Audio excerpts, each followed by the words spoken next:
que le président Gbagbo est allé voir le président Ouattara à la présidence de la République. Il a prononcé deux phrases, deux mots-clés. Les gens n'ont pas entendu. Il a dit, je suis venu voir mon frère. Je pèse des mots. Le président Ouattara ne l'a pas rejeté. Il a dit, oui, le président Laurent Gbagbo est aussi mon frère. Ah, M. Delassouba. Le président Gbagbo est mon père. Il dit que le président Ouattara est son frère. Mais le frère de mon père, c'est mon oncle. Si le président Ouattara est le frère du président Laurent Gbagbo, c'est que le président Ouattara est mon oncle. Alors, vous êtes de retour depuis 10 mois. Ni votre oncle, ni votre père ne vous ont reçu. Est-ce à dire que vous êtes le neveu et le fils rejetés? Non, pas du tout. Ce sont des personnalités occupées. Voilà, le président Ouattara, c'est le président de la République. Oui. C'est pas un camarade à moi. Oui, mais dans le cas du président Laurent Gbagbo, c'est quand même assez surprenant que 10 mois après, vous avez été quand même son on va dire, co-géolier. Il ne vous a toujours pas reçu. On se pose quand même beaucoup de questions. Oui, acceptez que je ne parle plus de ça. Pourquoi? C'est ce que j'ai décidé, de ne pas en parler. Quel est le problème? C'est lui qui ne veut pas vous voir ou c'est son entourage qui en... Non, c'est un problème de famille dont je ne vais pas parler sur un plateau. C'est pas tout le pagne comme au soleil. Pourquoi? Pour éviter que ça déteigne, c'est ça? Non, ce genre de période, il faut savoir les gérer pour ne pas dire un mot en plus ou poser un acte en plus. Parce que je sais que tôt ou tard, mon père et moi, on va se voir. Tôt ou tard. Ah oui, bien sûr. Afin Guessa m'avait dit la même chose au cours d'une interview. Je m'appelle Charles Blegoudé. Il n'a jamais été reçu par Je Laurent m'appelle Charles Blegoudé. Donc tôt ou tard, ça va se faire. Très bien. J'aimerais quand même qu'on commente l'actualité politique aussi. Le RHGP qui sort des régionales et des municipales avec un score incroyable. Idem également pour les sénatoriales. D'aucuns pensent qu'on est de plein pied sous l'air et dans l'air du parti unique. Vous en pensez quoi? Je constatais comme tout le monde ce que vous venez de décrire. Pour moi, ce n'est pas un bon signe. Pourquoi? Et il faut toujours l'opposition. Voilà. Même sous Faux-Boigny, ce n'était pas comme ça. Bon, qu'est-ce qui s'est passé? Moi, je suis encore à l'ère de l'interrogation. J'interroge surtout le mécanisme électoral. Et puis, je pense qu'on peut faire des choses autres. Il y a un problème. Oui, vous l'avez dit plus d'une fois. Non. Moi, je suis content que beaucoup m'ont rejoint. J'étais le seul qui, jusque-là, a dit qu'il faut changer la commission électorale en Côte d'Ivoire. J'étais le seul à dire qu'il faut libérer cette commission de l'emprise des partis politiques. Que ce soit un parti politique au pouvoir ou de l'opposition, je me rends compte que tous les partis politiques en compétition sont au sein de l'organe qui est censé les départager. Moi, je n'ai jamais vu ça. Hier, PSG a joué contre Marseille. Vous devinez l'arbitre de touche marseillais et l'arbitre central PSG. Mais ce match, il ne va jamais finir. La question qu'on se pose, c'est qui est neutre finalement dans ce pays? Il y en a. Ce n'est pas tout le monde qui est politique. Vous êtes neutre. C'est vrai, je confirme. Vous êtes neutre. Il y a des gens dans ce pays qui sont neutres. Seulement que les politiciens font beaucoup de bruit, qu'on a l'impression que tout le monde est politique en Côte d'Ivoire. Il y a des gens honnêtes dans ce pays. Donc il faut battre complètement en brèche. Donc, il faut les enlever de la commission électorale et la rendre véritablement indépendante. Regardez l'échec. Lors de ces élections, des indépendants ont dit qu'il y a eu tricherie à la CEI. Des candidats du parti au pouvoir disent qu'il y a eu tricherie à la CEI. Des candidats de l'opposition ont dit la même chose. Conclusion, on est tous d'accord finalement que la CEI est un problème. Il faut apporter les mesures correctives. Est-ce la raison pour laquelle le COGEP n'a pas pris part à ces consultations électorales? Ah non, pas du tout. Quand deux se battent, le troisième doit séparer. Soit que Dieu, donc le COGEP s'oppose en séparateur. Nous sommes venus, nous avons fait la lecture de ce que nous avons vécu jusque-là. Toutes les crises que nous avons vécues tirent leur origine des élections soit mal organisées ou des résultats contestés. J'ai donc décidé avec mes amis du COGEP d'aller en campagne, 0 mort, 0 blessé. Je peux au moins faire ce bilan parce que de 2000 jusqu'en 2023, c'est l'élection où il n'y a pas eu de blessés, où il n'y a pas eu de morts. Et la plus inclusive aussi. Tout à fait. Et pourtant, tous les partis politiques étaient là. Moi, je suis content parce que les Ivoiriens ont passé un message citoyen. Bien qu'il y avait des plaintes, ceux qui sont allés se plaindre ont suivi la voie des recours. Il n'y a pas eu de bagarre dans les villes. Mais il a fallu des gens pour aller battre campagne. Pour cela. Sinon, ceux qui sont allés se présenter aux élections, ils n'ont rien de plus que nous. Et donc, en 2025, le COGEP va encore séparer. Il va se mettre aussi dans l'arène pour faire... Nous sommes en 2023. Nous sommes en 2023 et nous travaillons pour le moment à faire le bilan de ce qui s'est passé là. Et puis après, on va se projeter. Il ne faut pas se presser. Il ne faut pas aller vers ce qui vient vers vous. Alors, parlons de précipitation. Précipitons-nous un peu. On va supputer un peu. Est-ce qu'on peut envisager un partenariat COGEP-RHGP? Oui ou non? Bon, je vais m'arrêter là. Moi, je suis de gauche.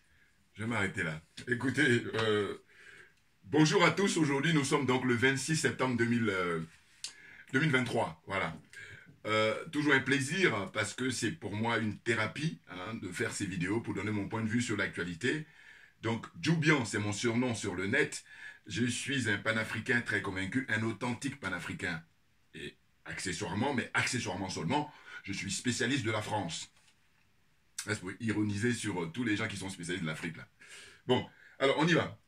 Ben, Charles Blé Goudé, Charlie, je finis par l'appeler comme ça, parce que moi je suis son avocat, enfin l'un de ses avocats, en tout cas son avocat sur Internet, ça c'est sûr. Voilà. Hein? Je ne lâcherai rien du tout. Ah oui, ma religion c'est la vérité et la justice. Alors dans l'esprit de la maths, on va dire la solidarité, la vérité et la justice. Voilà, ça c'est ma religion ça. Et j'y crois fondamentalement, j'y crois foncièrement. En fait, ça me dépasse, voilà, pour vous dire. Charles Blé Goudé, c'est un garçon extraordinaire. C'est l'enfant gâté de la politique africaine en général et de la politique ivoirienne en particulier. L'enfant gâté, non, j'allais dire l'enfant prodigue. Il est extraordinaire. Quand je dis gâté en ce qui le concerne, c'est au bon sens du terme, entendons-nous bien, parce que moi j'ai beaucoup d'estime pour ce garçon, pour cet homme, parce qu'il a 50 ans maintenant. Bon. C'est quelqu'un que j'aime beaucoup parce qu'au fond, je savais moi, je vais vous faire la liste des gens que j'aime en Côte d'Ivoire. Et puis chacun fait son choix, voilà, là on est libre, là. Voilà, c'est la liberté absolue. Je dis comme moi je suis jaloux de ma liberté, donc on sait bien que je comprends, je protège même la liberté des autres. Voilà, je suis jaloux de ma liberté. Voilà, là c'est ceux qui me connaissent. Voilà, bon, alors on y va. Donc, en Côte d'Ivoire, je vais vous dire, j'énumère là, là-dessus, bon, j'ai toujours dit, ceux qui ne connaissent pas mes vidéos anciennes, donc voilà, c'est pour ça que je fais ce rappel. Les personnes pour qui j'accorde du crédit pour gérer les biens publics en Côte d'Ivoire, c'est-à-dire pour faire de la politique. Le professeur Mamadou Koulibaly, numéro 1. Bon, ça, ceux qui suivent mes vidéos depuis toujours, ils ne seront pas surpris. Ensuite, il y a le ministre Awa Dombelo. En fait, je l'ai découvert là, il y a un an, voilà, ou un an et demi, en tout cas, voilà. Et sinon, je ne le connaissais pas. Et quand j'ai vu, je dis, mais ça vaut le coup. Voilà, des hommes intéressants, des hommes de qualité. Voilà. Mais tout ça, vous vous rendez compte, c'est des gens dont monsieur le président Gbagbo Laurent, Laurent Gbagbo, il les avait comme... enfin, il a toujours Awa Dombelo. Maintenant, quelle audience il accorde à Awa Dombelo par rapport à les Katina, les autres là. Voilà, c'est ça qui est dommage. Et donc, j'ai dit, bon, comprenne qui veut, comprenne qui peut. Non, parce que je dis, le niveau est élevé et il y a des gens... Ils sont dans des courbatures partout en termes d'image. Ceux qui font du sport, ils vont comprendre ce que je veux dire. Voilà. Donc à un moment donné, on arrête. On a une question d'étirement pour commencer avant la compétition. Avant, c'est impréalable. Sinon, si tu ne fais pas d'étirement, après, quand tu arrives à la compète, tu ne peux même pas faire 5 minutes. Parce que voilà, tu ne peux pas. Donc on est dans cette situation-là. Je n'exagère rien du tout. Comprenne qui veut, comprenne qui peut. On y va. Donc je dis voilà. 1. Mamadou Koulibaly. 2. Awa Dombelo. 3. Charles Blé Goudé. Charlie. Je l'appelle Charlie maintenant. Bon, il est un peu plus jeune que moi, donc je me permets. Et Yves Gbagbo, Madame Gbagbo, voilà, je la mets après Charles Blé Goudé. Le président Laurent Gbagbo lui-même, je le mets en 5e. Regardez, 1, 2, 3, 4, 5, voilà, en 5e position. Pourquoi? J'ai toujours dit, je dis que le président Gbagbo, c'est son entourage. Donc je dis qu'il est, aujourd'hui, même je dis aujourd'hui, le 26 septembre 2023, je finis par dire que le président Laurent Gbagbo, il est pris en otage par son entourage. Voilà, parce qu'ils n'ont pas le même agenda que lui. J'insiste, je persiste et je signe. Et je dis, le niveau est très élevé. Donc quand on n'a pas le niveau, on s'assoit et on prend des notes. Des nazes, fatigue les gens. Bon. Ensuite, je poursuis. Les personnalités en Côte d'Ivoire. Bon, il y en a d'autres qui ne sont pas en Côte d'Ivoire, mais ivoiriennes, si vous voulez. Voilà. Madame Poulteri Balé. Oui. Mais ça, c'est pour la nouvelle génération.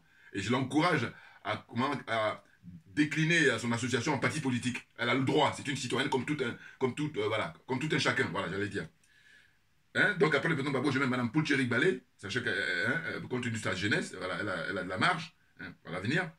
Madame Keïvao Martine. Voilà, une grande dame qui milite pour que la justice soit rendue, surtout pour les personnes qui ont été les vraies victimes. J'ai dit pour moi, on a au minimum 80 000 personnes qui sont mortes lors des événements en Côte d'Ivoire. Je monte même jusqu'à 100 000. Je suis désolé, parce que j'ai dit, Si on fait une étude scientifique avec beaucoup de moyens, on va voir que 3000, on se moque des Africains, on se moque des Ivoiriens. Et moi, j'ai dit, comme je refuse qu'on insulte mon intelligence, c'est la raison pour laquelle faire ces vidéos, c'est le minimum. Donc, comprenne qui veut, comprenne qui peut. Ça veut dire que s'il y avait beaucoup plus de moyens, vous pensez bien. Et moi, j'agite toujours pour l'intérêt général. Donc, les choses sont claires. Chacun son truc, chacun son paradigme. Il y en a qui sont là pour l'intérêt privé, intérêt particulier. Non, moi, je milite toujours pour l'intérêt général. C'est clair. Voilà. Ça correspond à mon tempérament, à mon caractère. Voilà. Donc, je suis comme un poisson dans l'eau. Voilà, quand je suis dans cette situation-là. Voilà. Dans cet écosystème, si vous voulez, on va utiliser les gros mots là. Bon, donc, j'ai cité Mme Keivao, voilà, grande dame, hein, elle milite pour que, si on dit que M. Charles Blé Goudé, si on dit que M. Laurent Gbagbo, si on dit Mme Simon, ils ont été acquittés et qu'ils n'ont rien à leur reprocher par rapport aux événements en Côte d'Ivoire, mais il y a bien quelqu'un qui est responsable de la mort de tous ces gens-là, tous ces citoyens, hein, des hommes et des femmes, des enfants, hein, qui sont des innocents, qui sont des martyrs. Voilà, donc c'est de ça dont il s'agit.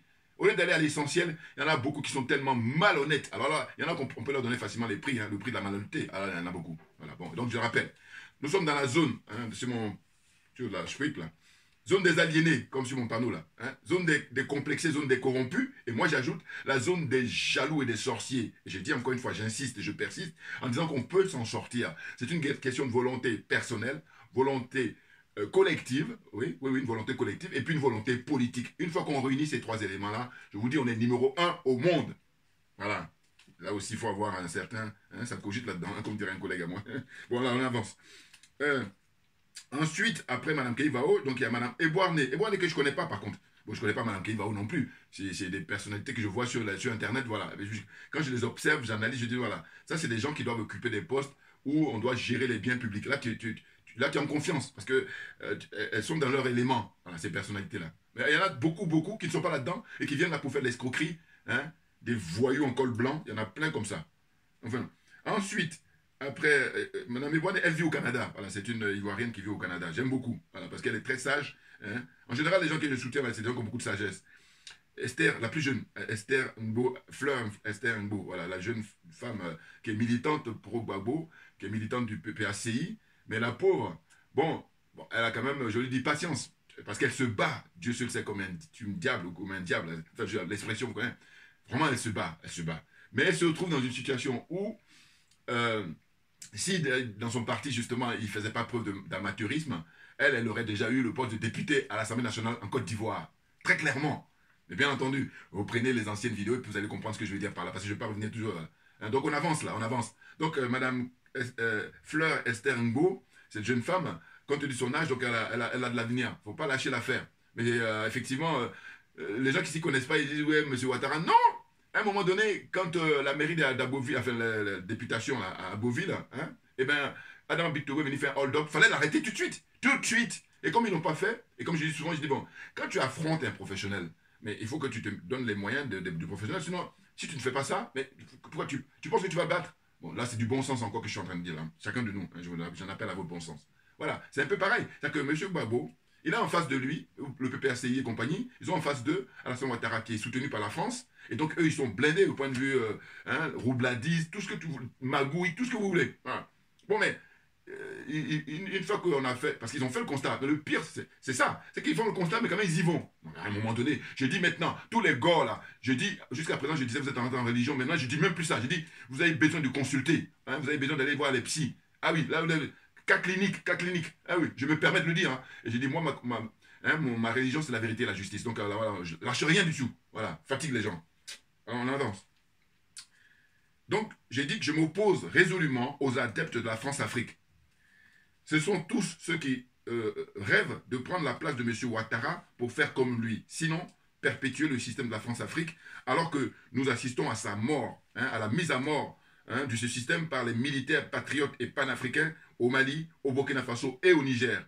Et je vous cite les comment dire, partisans de la France-Afrique qui rêvent de remplacer M. Ouattara et perpétuer la France-Afrique. Par exemple, ce sont les Thiam, hein, Tidiam Thiam, hein, PDCI là, Amontano, PDCI, et puis l'autre Tano aussi, parce qu'il y a deux Tano là. Billon, Jean-Luc Billon, PDCI. Hein. Tous ceux-là, ils rêvent de prendre la place de M. Ouattara pour faire perpétuer la France-Afrique. Il n'y a rien d'autre. Et je dis, le niveau est très élevé, donc si vous ne pouvez pas atteindre, vous asseyez, vous prenez des notes. Voilà, c'est très important. Non, parce qu'à un moment donné, tu vois, les gens partent dans tous les sens parce qu'ils ne maîtrisent pas. Il y a des basiques qu'ils ne maîtrisent pas, donc ils ne comprennent rien du tout. C'est pour ça que je parle des courbatures. Ensuite, donc également, les autres hommes et femmes politiques des autres partis politiques. Oui, oui, parce qu'il ne faut pas croire qu'il n'y a que Billon, Amontano et Thiam là. Non, non, non. Dans même le parti de M. Gbagbo, voilà, PPACI là, et compagnie, hein, tous les hommes et les femmes politiques en Côte d'Ivoire, à de très rares exceptions, hein, eh ben, ils rêvent de remplacer M. Ouattara pour faire perpétuer le système de la France-Afrique. Très clairement. Je ne dis pas à 100%, je dis à une très très grande majorité. Voilà. D'ailleurs, je vous ai cité les personnalités pour qui je pense qu'avec eux, voilà, les choses vont changer normalement. Normalement. Voilà. Donc, maintenant, je reviens à l'interview où il a été invité à l'émission de Cheikh Omar, là, le frère Charles Blé Goudé, que j'aime beaucoup. Je vais toujours le défendre, moi, parce que je ne supporte pas l'injustice. Vous comprenez? C'est ça, en fait, avec moi. Ah oui, je ne supporte pas l'injustice. Parce que c'est trop facile. C'est trop facile. Donc, je dis quoi? Je dis, pour Charles Blé Goudé, alors, je dis pourquoi Charles Blé Goudé fait tant de jaloux. Voilà. Maintenant, je vais expliquer ça. Je l'ai déjà dit, hein, mais quand je dis j'explique, c'est parce qu'il y a des gens qui découvrent ma vidéo. Et ceux qui connaissaient, ils connaissent mon argument là-dessus. Je répète, à but pédagogique. En fait, ceux qui jalousent Charles Blé Goudé, vous avez de tous les bords. Sauf au PDC. Enfin, non, encore que. Mais il y a des degrés, voilà. Ceux qui ont le degré le plus élevé qui en veulent à Charles Blé Goudé, c'est les Gors. Ah, les Gors, ils le mettent. Eux s'ils pouvaient, ils mettaient Charles Blé Goudé sur la chaise électrique. Voilà, s'ils pouvaient. Parce qu'ils ne peuvent pas, donc voilà. Et à défaut, donc ils le chargent tout le temps, ils le chargent. Et après les Gors, c'est-à-dire les partisans du président Gbagbo, hein, après eux, c'est les partisans de Guillaume Soro, les soroïstes. Et là, j'ai dit concours d'honnêteté intellectuelle. Il y en a qui seront éliminés dans les premiers tours, hein, dans les sélections préliminaires, ou comment dire, hein, ils seront éliminés parce qu'ils ne sont pas à la hauteur. Voilà, le niveau est très élevé là. Et j'ai dit encore, donc premier, hein, ceux qui soutiennent le président Gbagbo, ils en veulent à mort, ils jalousent Charles Blé Goudé. Et en deuxième, les soroïstes. Et puis en troisième, ben, j'allais dire, vient le reste. Voilà. Donc le degré, il est un peu moindre à en vouloir Charles Blé Goudé. Ouais. Bon, là, c'est parce qu'on n'a pas trop de temps. Donc si on avait le temps, j'allais encore blindé au niveau des arguments. Donc j'y vais. Et pourquoi ils jalousent? Ils jalousent parce que tout simplement, je vous dis, leur motivation, c'est le fait qu'ils sont frustrés du fait que Charles Blé Goudé, ben, il refuse de jouer le rôle qu'il a pu jouer auparavant. Pourquoi? Parce que le Charles Blé Goudé de l'époque n'était pas président de parti politique. C'est ce qu'il explique d'ailleurs dans ses interviews et puis à cette émission-là aussi. Voilà, tout simplement. Hein, il a pris de l'âge, comme tout le monde, comme tout un chacun. Il a pris de l'expérience, voilà. Et c'est compte tenu de tout ça que... Et puis surtout, attention, c'est compte tenu de ça, mais aussi, beaucoup de gens l'oublient souvent, c'est l'écosystème de la vie politique en Côte d'Ivoire. Donc lui, quand il arrive là-bas, il voit, même avant d'arriver, il avait déjà une idée, puisque c'est un protagoniste. Donc il est mieux placé. Vous savez, nous autres, hein, on ne fait que observer puis faire des hypothèses. Alors que là, on a affaire à un protagoniste. Donc lui, il est encore mieux placé, comme on dit au pays, qu'il faut être sous là pour savoir s'il a de l'ombre. Donc il est mieux placé pour savoir hein, pourquoi il se comporte comme ça. Voilà. C'est-à-dire aller à les émissions de Ouattara. Donc les partisans de M. Gbagbo, les partisans de Guillaume Soro, ils jalousent Charles Blé Goudé parce qu'ils sont frustrés sur le fait que justement, ils auraient voulu qu'aujourd'hui, en 2022, en 2023, ils puissent refaire ce qu'il a fait, c'est-à-dire haranguer les foules, c'est-à-dire le général de la rue. Voilà, là pour le coup, il serait content.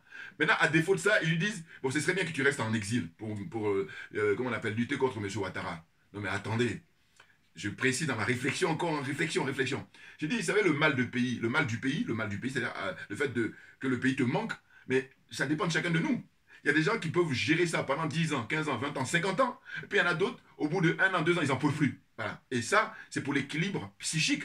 Ah ben oui, là, bon, je ne suis pas un spécialiste en la matière, mais j'ai beaucoup de bon sens, c'est ça qui m'aide. Voilà. Toujours. Mais oui, et heureusement, voilà. Vous comprenez? Donc je veux dire par là que Charles Blé Goudé, quand il est content d'être au pays, mais c'est parce qu'il y avait un manque. Et les sacrifices qu'il a consentis. Parce que quand il était emprisonné, il a perdu des gens chers. Hein, des gens de sa famille et de ses amis qu'il a perdu. Vous comprenez? Donc je veux dire, le problème avec ces gens-là, que ce soit les partisans du président Gbagbo ou les Gors ou les partisans de Guillaume Soro, si on leur demande de se mettre à la place, c'est-à-dire remplacer Charles Blé Goudé pour vivre ce qu'il a vécu, vous allez voir qu'il n'y a personne. Hein? Il n'y a personne, ou à de très très rares exceptions. Voilà, se mettre à la place de quelqu'un pour comprendre pourquoi il se comporte comme ça. Il refuse parce qu'évidemment, ils sombrent dans la facilité. Voilà. Les critiques, c'est facile. Hein? Et puis le charger matin, midi et soir, ils déversent leur haine. Ils ont la haine vis-à-vis de ce monsieur. C'est pour ça que je dis que moi, par contre, comme je n'aime pas la justice, je vais le soutenir tout le temps. Et je vous rappelle, je l'ai vu une seule fois à Charles Blé Goudet, c'était quand il est venu à Paris. Il a fait un meeting à la porte de la chapelle. Salle archi-comble, pour vous dire que je dis toujours que je dis, moi, j'observe les gens et puis je vois. Et je me dis quoi? Je me dis, mais ce monsieur, qu'on le veuille ou non, en Côte d'Ivoire, si on organise les élections de manière transparente, hein, en respectant toutes les normes, le président Gbagbo arrive en tête. Dès le premier tour, il bat tout le monde. Hein, c'est la condition.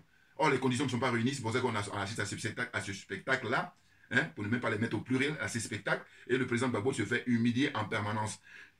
Comme responsable, il ne faut pas viser seulement M. Ouattara et la France. Comme responsable, je vous dis, c'est l'entourage du président Laurent Gbagbo. Parce que ces gens-là, ils n'ont pas le même agenda que lui. Je le répétais tout le temps, et puis je dis que quelqu'un me donne les arguments contraires. Faites des vidéos comme moi et puis argumente. Parce qu'il y a un jeune frère là qui est aux États-Unis, lui, il n'aime pas Blé Goudet. Le seul truc où je m'entends avec lui, c'est qu'il n'aime pas Guillaume Soro. Voilà. Avec des arguments, hein, parce qu'il ne suit pas dit je l'aime pas. Non, il a des arguments. Hein, il a les raisons qui tiennent la route. Voilà. Mais par contre, lui, il est gore. Donc, du coup, je lui envoie des commentaires, il n'a jamais répondu. Parce que je sais que quand il lit mes commentaires, il est mal à l'aise. Parce que je lui dis, écoutez, vous les gores là, faites, comment on appelle ça, ce que j'appelle une autocritique. Critiquez-vous, posez-vous des questions. Comment ça se fait qu'on en est arrivé là, par rapport au président Gbagbo? Il a pris le pouvoir en 2000. Hein, et puis après, ils ont mis les bâtons dans les roues pendant ses mandatures. Hein, et puis maintenant, on l'a humilié la totale, on l'emmène, comment on appelle ça, à la CPI. Et après, c'est pas fini. Je dis pour moi, le fait qu'on lui enlève, il est radié la liste électorale, c'est pire que quand on l'amène à la CPI. Là aussi, pareil, ceux qui ont des commentaires, dites-moi si vous n'êtes pas d'accord, argumentez. Argument, très très important. Voilà. Donc voilà. Donc je dis, eux, leur problème, c'est ça. C'est clair, hein, il n'y a pas autre chose. Ils sont malhonnêtes, il ne faut pas dire. Mais oui, c'est ça le problème. C'est que c'est comme ça, je dis, j'ai pas le temps. Voilà. Moi, je veux discuter avec les gens à la condition que vous ayez la bonne foi. Voilà. Ah oui, parce que quelqu'un qui a moi, ma religion, c'est la vérité. Donc pensez bien que chacun son truc. Voilà, chacun son truc. N'importe quoi. Donc je dis, bon. Donc voilà, on en revient les rapports. Je pense que j'ai énuméré, ne pas oublier. Hein, voilà. Donc j'ai fini avec l'histoire de pourquoi ils en veulent à Charles Blé Goudet. Et puis j'oublie pas aussi Isaac Kofi, le frère Isaac Kofi, qui est installé là-bas au Mali. Là aussi, pareil, je vais me permettre. Je peux peut-être me tromper. Mais je crois que le frère Isaac Kofi a été installé au Mali pour des raisons de sécurité. Je peux me tromper, je vous dis encore une fois. Maintenant, dans les commentaires, c'est que là. Vous savez pourquoi je dis ça? C'est qu'en fait, j'ai réfléchi là-dessus. Parce qu'il a fait une vidéo à l'époque où il avait expliqué qu'il est miraculeux. Parce qu'il y a des gens qui étaient venus pour l'assassiner. Et puis, il n'était pas là ce jour-là. Il était en examen ou il était en tout cas, voilà. Il n'était pas chez lui. Et c'est quand il est revenu qu'il a eu le signalement qui est fait par ses voisins, là où il habitait. Voilà, je ne sais pas si c'est en Suisse ou si c'est en France. En tous les cas, il a fait une vidéo pour ça. Et quand j'ai réfléchi à ça, et puis maintenant je vois là, le fait qu'il est au Mali depuis des mois et des mois, il a dit non, il est parti pour... Il a raison. Mais simplement, moi, comme je suis un partisan de la vérité, il faut qu'elle soit dite. Voilà. Maintenant, il a le droit de aussi, mais au moins, au fond de lui-même, reconnaître ce que je suis en train de dire là. Oui, mais ça, c'est cogite, et puis voilà. C'est pas difficile, hein, ce que je fais comme exercice là. Moi, c'est pas difficile, mais il y a d'autres courbatures. Donc, on s'assoit, on prend des notes. Voilà. C'est tout ce que je peux dire. Parce qu'il faut qu'on avance, on n'a pas le temps. Voilà. Donc, j'ai dit, Isaac Kofi, en fait, lui, il en veut à Charles Blé Goudet. Par moment, il veut essayer de nuancer, alors que non, au fond de lui-même, il est dans la même disposition que les pro-Soro et puis les Gore. On va dire que lui, il est entre les deux. Voilà. Ou alors il vient en troisième position de ceux qui en veulent à Charles Blé Goudet. Et même, je l'écoute souvent, quand il parle de Blé Goudet, il dit, bon, mais il rentrait dans l'histoire s'il était resté en exil pour combattre M. Ouattara. Non, mais attendez, il fait ce qu'il veut, c'est un homme libre. Voilà. Non, parce que, attendez, moi, j'ai dit, soit tout le monde y passe, soit personne n'y passe. Et quand je dis ça, je dis, on fait un concours, il y en a beaucoup qui sont éliminés dès les premiers tours. Donc, ils ne vont même pas pouvoir participer lorsque la compétition, elle démarre réellement. Comprenne qui veut, comprenne qui peut. Bon, c'est quoi l'argument? C'est de dire, mais attendez, qui est-ce qui a permis à M. Ouattara de prendre le pouvoir? M. Henri Konan Bédié, père à son âme, excusez-moi, M. Guillaume Kibafouri Soro, voilà, hein, qui se cache là. Et les services secrets savent, les services secrets français, ils savent où Guillaume Soro est. Voilà. Et donc je rappelle encore, je dis, il y a un frère là, un monsieur qui vit aux États-Unis qui a dit, oui, Guillaume Soro, il faut qu'il aille en Russie pour faire des déclarations. Je dis, Guillaume Soro, la Russie même est loin. Guillaume Soro, qu'il aille au Mali, prendre des photos avec Assimi Goïta. Qu'il aille au Burkina Faso, prendre des photos avec Ibrahim Traoré, qu'il aille au Niger, prendre des photos avec, comment on appelle ça, le général Tchani. Oui, juste ça. Mais il en est incapable parce qu'ils vont l'allumer. Voilà. Le niveau de la réflexion pour analyser, c'est très élevé. Donc, on ne sait pas, on s'assoit, on prend des notes. J'insiste là-dessus parce que je dis c'est important. Si on fait ça, on va gagner du temps. Donc, comme je vois qu'il y a des gens qui n'ont pas la hauteur, qui prennent les couvertures, ils nous empêchent. Deux fois, c'est consciemment et deux fois même, c'est inconsciemment. Ah oui. Donc moi, ayant compris ça, j'ai dit non, on n'a pas le temps. Voilà, on va avancer. On a suffisamment d'éléments. Donc j'ai fait je finis avec ça, hein, pour les gens qui en veulent à Blé Goudé, qui sont frustrés, hein, qui ont la haine contre lui. Donc voilà, je donne des arguments. Deuxième point, quels sont les rapports avec le président Laurent Gbagbo? Bon, écoutez, Charles Blé Goudé, il a une expérience qui est unique et qui va rester éternellement. Le fait qu'il a été emprisonné avec le président Gbagbo, ça c'est définitif. C'est un peu comme chez nous, comme on dit, c'est versé, on ne peut plus ramasser. Voilà. Hein? C'est versé, on ne peut plus ramasser. Donc, il faut se rendre à l'évidence. Voilà. C'est une réalité comme ça, tangible. Les preuves sont là, on a tout. Donc, compte tenu de ça, là, il a eu des rapports singuliers hein, avec le président Gbagbo. Hein, il raconte ça souvent dans des anecdotes et des interviews, conférences, tout ce que vous voulez, à l'aise. Un peu moins peut-être maintenant, et je trouve qu'il a totalement raison là pour le coup. Il a décidé de ne plus parler des rapports avec le président Gbagbo. En tout cas, quand les journalistes lui tendent le micro pour lui dire comment ça se fait que le président Gbagbo ne vous reçoit pas, il dit non, je préfère ne pas en parler, c'est en famille. Mais par contre, ce qui est génial, c'est que hier, il a dit à, comment s'appelle l'animateur, il lui a dit tôt ou tard, je vais rencontrer mon père. Voilà. Et son père politique. Voilà. Parce que j'ai dit, monsieur Laurent Gbagbo, le président Laurent Gbagbo, son fils légitime, qui est Michel Gbagbo, mais au point de vue politique, il n'est pas à la hauteur. Hein, voilà. Lui, il est professeur, il va enseigner là-bas à l'université pour la criminologie, pas de problème. Alors, je te donne même une carte blanche, parce que je dis, tu as eu tes diplômes régulièrement. Voilà. En revanche, faire de la politique, non, Charles Blé Goudé, c'est un animal politique qui suit le président Gbagbo. C'est-à-dire que je dis, génération par génération, le président Gbagbo, sa génération, il bat tout le monde. Premier tour, si on organise les élections, dans la transparence totale, un peu comme dans les pays où c'est respecté la démocratie. Je parle des pays nordiques, hein, je ne parle pas de la France, voilà, parce que la France est disqualifiée en matière démocratique. Voilà, je parle en connaissance de cause. Donc je vous dis, je vous rappelle que je suis accessoirement seulement, spécialiste de la France. Donc je parle en connaissance de cause, compte tenu de mon expérience de vie ici. Hein, un peu plus de 4 décennies que je vis dans ce pays. Donc voilà, autant dire, j'ai compris. Maintenant, ce qui est malheureux, il y a des frères qui, même 50 ans, ils vont rien comprendre. D'abord, un, il faut que ça te passionne, et puis deux, il faut que tu sois sérieux. Voilà, pour pouvoir appréhender, pouvoir réfléchir, et puis après, oh, il y en a là, voilà, ils veulent débarquer comme ça, et puis, non, ça ne marche pas comme ça. Voilà, bon, bref. Puis j'ai dit, chacun son truc. Si chacun fait ce qu'il sait faire bien, eh ben on est tous gagnants. Voilà ma philosophie de vie. Donc je dis quoi? Je dis bon voilà. Les rapports avec le président Laurent Gbagbo, il se trouve que quoi? Il se trouve que depuis qu'il est rentré, il a sollicité une audience avec le président Gbagbo. Mais l'entourage ne veut pas. C'était une stratégie qu'ils ont adoptée. C'est concocté par les parrains de la France-Afrique. Ah oui, oui, oui, ça vient de plus loin. Hein, et c'est insidieux. Et c'est là où il faut comprendre maintenant. C'est pour ça que je dis que le niveau est très élevé. En fait, l'entourage du président Gbagbo, la consigne qui est donnée, c'est de dire que faites tout pour ne pas qu'il ait à rencontrer Mme Simone Gbagbo, hein, Mme Eivé, son épouse, son ex, qu'il ait à la rencontrer, faites tout, barrage. Pareil pour Charles Blé Goudé, barrage. Et puis, là où je vais vous aider à comprendre facilement, c'est, prenez les artistes ils ne font même pas forcément la politique au sens pratique du terme, hein, avoir un mandat ou espérer avoir un mandat. Hein. Non, non, non, non, des artistes, des sentiments, tout ça, qui sont africains ou qui sont ivoiriens en particulier, qui eux, pendant des mois et des mois, pendant des semaines et des semaines, pendant des années, que dis-je, ils ont milité pour qu'on libère le président Laurent Gbagbo. Et avec succès, ils ont obtenu gain de cause. Mais dites-moi, faites-moi les commentaires. Ça m'intéresse les commentaires. C'est-à-dire que quand je dis commentaires, je dis par là que si je me trompe, on me corrige. Moi, voilà, l'erreur est humaine. Voilà. Ou alors, les arguments que j'avance, si on estime que ce n'est pas assez, eh ben, on peut en rajouter. C'est le jeu même qui veut ça. Voilà. Donc, je suis vraiment très ouvert à ce niveau-là. Et donc, j'ai dit quoi? J'ai dit qu'il se trouve qu'il y a des artistes eh ben, qui n'ont pas pu rencontrer le président Gbagbo depuis qu'il est libéré, alors qu'il est en Côte d'Ivoire depuis plus de 2 ans et demi. Et il est rentré en juin 2021. Nous sommes en septembre 2023. Donc, ce qui m'intéresse, c'est de voir quels sont les artistes qui ont soutenu le président Gbagbo quand il était en prison, que le président Gbagbo a pu recevoir là, depuis qu'il est sorti de prison là-bas en Côte d'Ivoire, ou même quand il vient ici en Europe pour des raisons personnelles. Voilà. Dites-moi, donnez les noms. Voilà. Or, moi, ce que j'ai cru comprendre, c'est que l'entourage du président Gbagbo, hein, Nadi Bamba, son avocate Abiba Touré, et puis comment ils s'appellent là, hein, ses conseillers là, hein, qui sont ses anciens ministres, plus ou moins là, voilà. Et tous barrage. Voilà. Et donc, c'est pour ça que je dis, ben, quand c'est comme ça, je dis non, c'est simple. Leur agenda, il n'est pas le même que le président Gbagbo. Et le pauvre, il est pris en otage. Le président Gbagbo est pris en otage par son entourage. Je le dis. Voilà. Et puis, je dis, ceux qui me connaissent, ils ne sont pas étonnés, mais c'est les gens qui me découvrent à l'aise. Parce que la vérité doit triompher. C'est pour l'intérêt général, c'est pour l'intérêt de nous tous. Alors que le mensonge, il est qu'au service d'un groupuscule de gens. C'est connu ça, bon, j'enfonce une porte ouverte. Mais on en est rendu là, pour vous dire si j'ai besoin de refaire ce rappel. Donc voilà. Donc, le rapport avec le président Gbagbo. Donc, au-delà même du cas de Charles Blé Goudé, le président Gbagbo, pourquoi il ne rencontre pas hein, les artistes là, les Gadji Seli là? Est-ce qu'il a pu rencontrer, comment dire ça, Charles Blé Goudé, le président Gbagbo? Gadji Seli. Alors que Gadji Seli, Et il a fait des chansons, je ne dis pas une, je dis des chansons. Hein? Abou Galié, qui chante les maïs là, c'est maïs. Est-ce qu'il a pu rencontrer le président Gbagbo?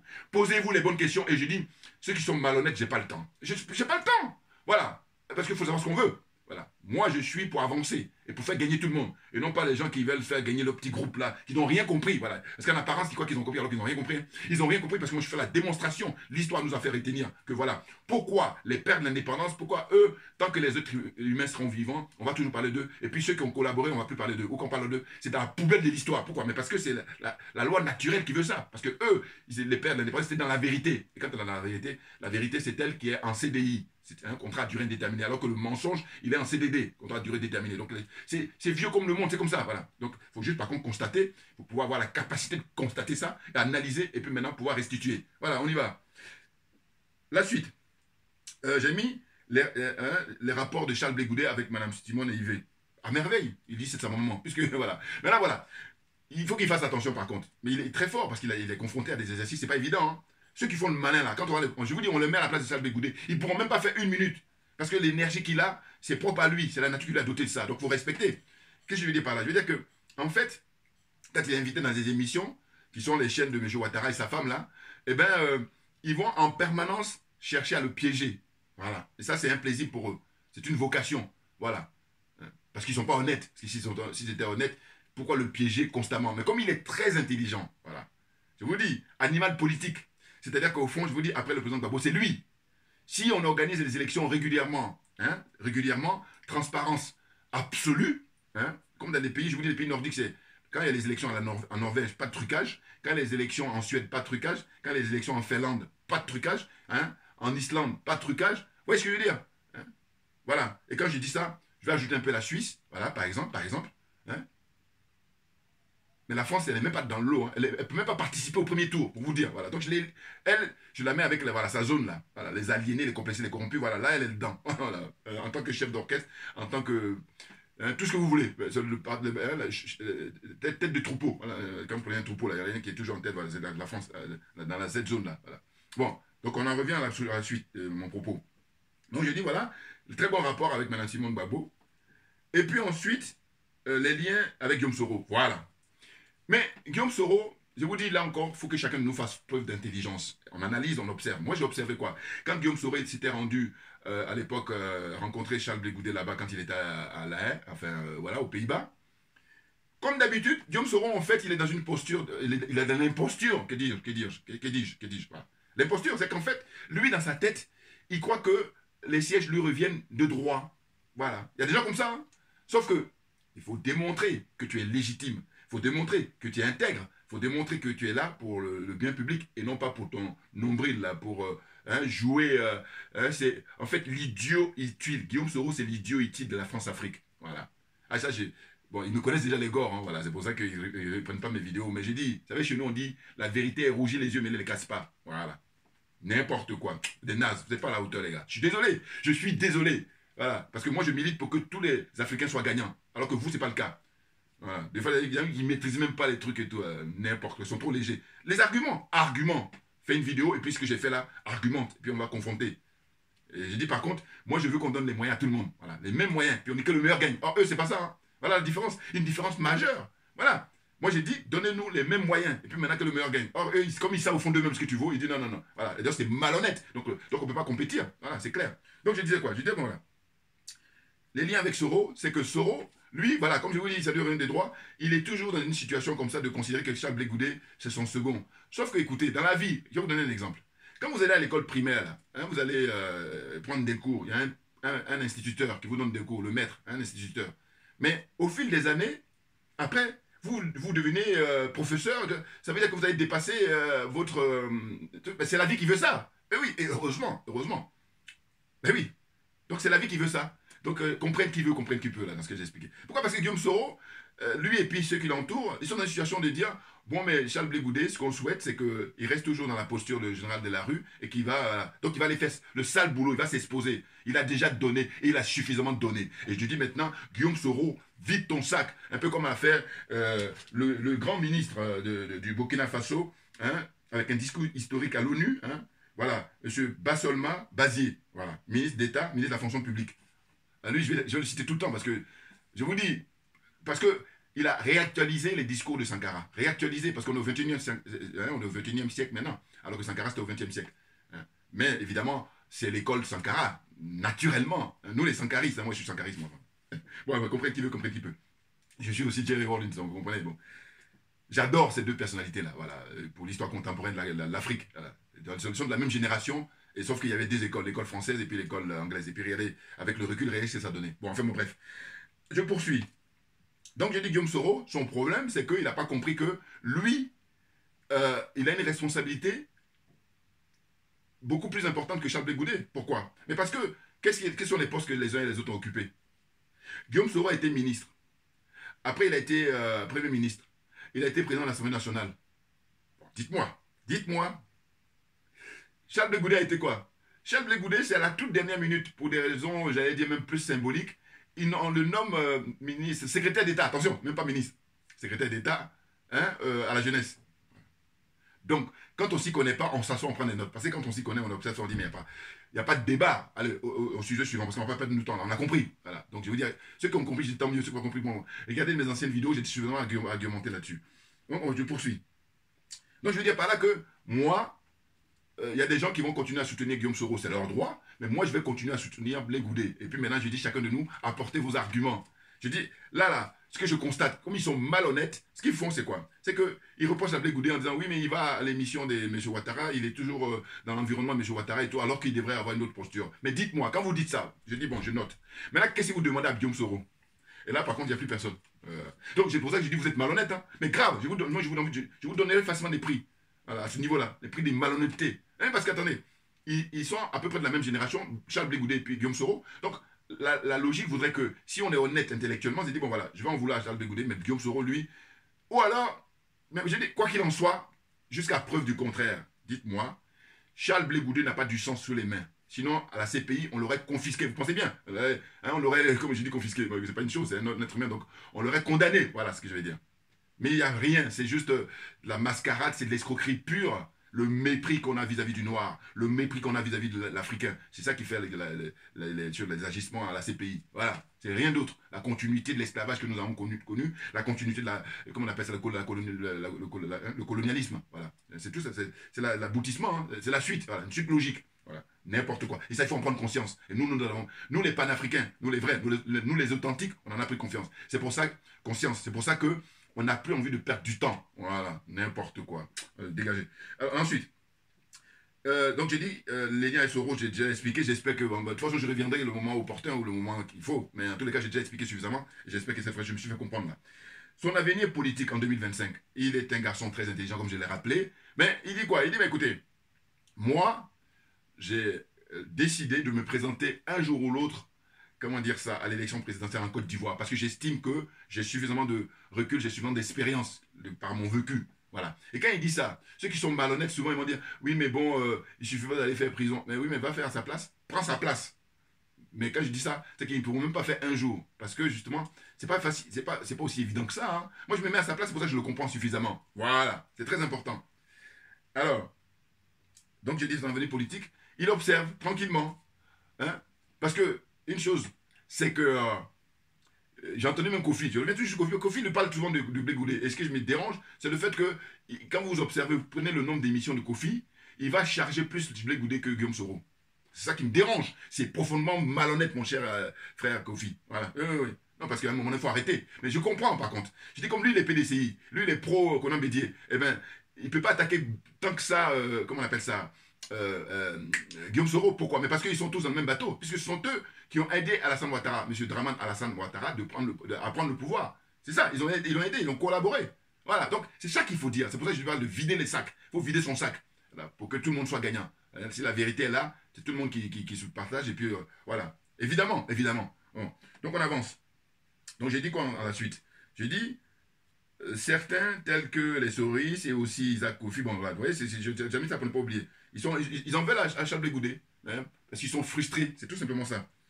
Je rappelle que le mal du pays, voilà, hein, il parlait du mal du pays, mais c'est ça. Je dis qu'il a un mal du pays qui est propre à chacun de nous. Il y a des gens, ils peuvent faire une semaine, ils résistent. Il y en a qui, 1 an, ils peuvent résister. Il y en a 10 ans. Mais il y en a d'autres, non. Donc on peut comprendre. Voilà. Et aisément. D'autant que je dis, hein, il a fait beaucoup de sacrifices. Hein, il a accepté beaucoup de sacrifices. Donc, la vie, on ne sait pas, chacun de nous, quand est-ce qu'on va être appelé, ben, il a le droit de vivre comme bon lui semble, un homme libre, clairement. Ah oui, moi j'ai dit, je suis jaloux de ma liberté, donc je milite pour la liberté des uns et des autres, tout naturellement. Sinon, il n'y a aucune cohérence, sinon on est malhonnête, et donc oubliez-moi pour la malhonnêteté. Intégrité morale. Et j'ai dit, si on fait un championnat, il y en a, voilà, bon, comprenne qui veut, comprenne qui peut. Voilà, donc la suite. Je disais quoi? Je disais, qui de Guillaume Soro et de Blé Goudé a du sang, voilà, je l'ai dit tout à l'heure, hein, qui a du sang sur les mains. Voilà, il n'y a pas photo. Hein, on est en septembre 2023. Hein, Charles Blé Goudé, il n'y a pas du sang. C'est-à-dire qu'il il est responsable de rien du tout. Voilà. Écoutez, il dit quoi? Parce qu'il y en a qui croient qu'il a toujours été inscrit au FPI auparavant, et puis il dit non, non, j'ai jamais pris de carte au FPI. Hein. Mais simplement, à l'époque, j'étais un jeune étudiant, il a vu la situation du pays, et il est venu en tant que citoyen, en tant que patriote, pour défendre la couleur de son pays, quoi de plus naturel. Voilà. Simplement, il y a beaucoup de lâches, il y a beaucoup de gens qui n'ont pas de courage. Parce que lui, ce qu'il a fait à l'époque, et c'est même pour ça qu'on l'a emmené à la CPI. Pensez bien. Et j'aime bien quand il le rappelle ça, il faut le rappeler tout le temps. Mais justement, au sein du gouvernement de M. Gbagbo, pendant les 2 mandatures, hein, de 2000 à 2010, dites-moi, il y a des gens qui étaient des ministres des Affaires étrangères, Alcide Djedje par exemple, voilà. Alcide Djedje, vous allez voir que les gens ne critiquent pas, il est tranquille. Alors que lui, il a été ministre des Affaires étrangères. Dans un gouvernement, il y a des petits ministères et puis il y a des gros ministères. Mais ministre des Affaires étrangères, c'est pas n'importe qui. Et M. Gala, lui, il est là, il dit à M. Ouattara, dis-moi ce que tu veux, je suis à ton service. Et là, on le critique jamais. Il le laisse tranquille. Et là, le pauvre Charles Blé Goudé, on veut s'acharner sur lui. Alors que j'ai dit, mais c'est peine perdue. Parce que surveillez chacun de nous, l'énergie que la nature nous a dotée, faites, si vous êtes dans le vrai, vous pouvez l'atteindre. Si vous êtes dans le faux, vous ne pouvez pas l'atteindre. Voilà, ça, c'est encore mon analyse personnelle. Hein. Voilà, on y va. Donc, c'est quoi? C'est que j'ai dit, qui des deux, voilà, a du sang. Très clairement, il n'y a même pas de discussion. Hein. C'est Guillaume Soro. Parce que Guillaume Soro, il a écrit un livre à l'époque où il dit, voilà, moi je suis un enfant du Nord, et puis je ne veux pas porter de boubou en Côte d'Ivoire, du mensonge, de la démagogie, de tout ce que vous voulez. Voilà, escroquerie. Voilà. Et donc, il était, quand il disait ça, il était invité sur les plateaux de télévision en France, et il racontait que voilà, il a besoin de l'aide de la France pour venir déloger M. Laurent Gbagbo. Voilà, c'est là, l'heure de vérité a sonné. Ah oui, oui, oui, oui. Voilà. Que Dieu nous garde. Non, parce qu'à un moment donné, c'est trop facile. C'est trop facile. Et oui, là, je vous dis, il a 2 choix. Soit il rentre dans la poubelle de l'histoire, s'il continue comme ça, à rester caché, hein, dans les trous, dans la jupe de monsieur... en tout cas, dans les trous, hein, la cave des services secrets français, c'est son problème. Mais il rentre dans la poubelle de l'histoire, définitivement. Mais moi, en tant qu'aîné, je suis plus âgé que lui, je donne un conseil. Je dis, voilà, il vaut mieux tard que jamais. Viens vider ton sac, là, parce que tu as plein de choses à dire. Comme a fait le ministre d'État, ministre de la fonction publique, Bassolma Bazier, du Burkina Faso. Voilà. Ou même si tu peux faire même la moitié, parce que lui, il a mis la barre tellement haute. Mais tu ne pourras même pas faire 1/10 de ce qu'il a fait. Alors, pourquoi? Mais parce que tu as peur, tu es un trouillard, et tu veux que les enfants d'autrui, eux, ils meurent facilement. Et ça, j'ai dit, il ne faut pas compter sur moi. Moi, c'est le contraire, moi. C'est le contraire. Je lutte pour que les enfants d'autrui, hein, les innocents, soient vivants, qu'ils puissent profiter de la vie, parce qu'on est tous de passage. Et le bien du pays appartient à tous les Ivoiriens. Hein, le bien qui est au Sénégal appartient à tous les Sénégalais. Des voyous, des gangsters comme ça, vous avez signé avec les diables, c'est votre problème. Il faut assumer parce que vous l'avez signé en adulte. Hein. Vous n'avez pas signé comme vous étiez enfant de 50-10 ans. Voilà, les choses sont claires avec moi. On avance. La suite. Alors, comment se fait-il que le président Gbagbo n'ait pas jugé utile de recevoir Charles Blé Goudé alors que ce dernier en a fait la demande depuis, voilà, depuis qu'il est en Côte d'Ivoire, les retenus en Côte d'Ivoire. Charles Blé Goudé a même été reçu par le président Konan Bédié avant son décès. Par exemple. Vous voyez, nous sommes pour la plupart à faire des analyses sur la base des hypothèses, alors qu'en tant qu'acteur principal, voilà, Charles Blé Goudé est beaucoup mieux placé pour connaître et comprendre les choix des proches collaborateurs du président Gbagbo, qui font tout pour empêcher qu'il le rencontre. D'ailleurs, il n'y a pas de Charles Blé Goudé. Enfin, il n'y a pas que Charles Blé Goudé. Il y a beaucoup d'autres personnalités, notamment, j'ai dit ça tout à l'heure, hein, des artistes qui souhaitent rencontrer le président Gbagbo, mais son entourage refuse catégoriquement. Donc, pour moi, le président Gbagbo est tout simplement pris en otage par son entourage, hein, Nadi Bamba, son avocate, hein, Abiba Touré, et puis les autres aussi. J'oublie les noms, là, ces anciens ministres-là, vous savez, qui parlent souvent, là, ils sont parole, je ne sais pas quoi. Là. Hein, et ses autres proches collaborateurs, ils n'ont cependant pas le même agenda que le président Gbagbo. Voilà. Donc les choses sont claires pour moi. Hein.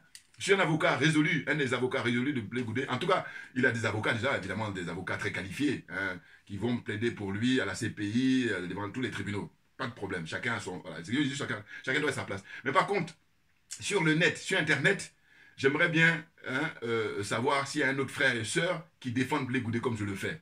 Et moi, je le fais avec plaisir. Et je vous ai énuméré tout à l'heure, en Côte d'Ivoire, les gens pour qui j'ai du crédit, que j'accorde du crédit, que je respecte. Parce que je considère que c'est des gens qui sont honnêtes, qui sont profondément honnêtes et qui sont là pour défendre nos intérêts, les intérêts des Africains en général et des Ivoiriens en particulier. Voilà. C'est pour ça que je les soutiens. Et je crois à leurs actions. Je crois à leurs projets. Voilà.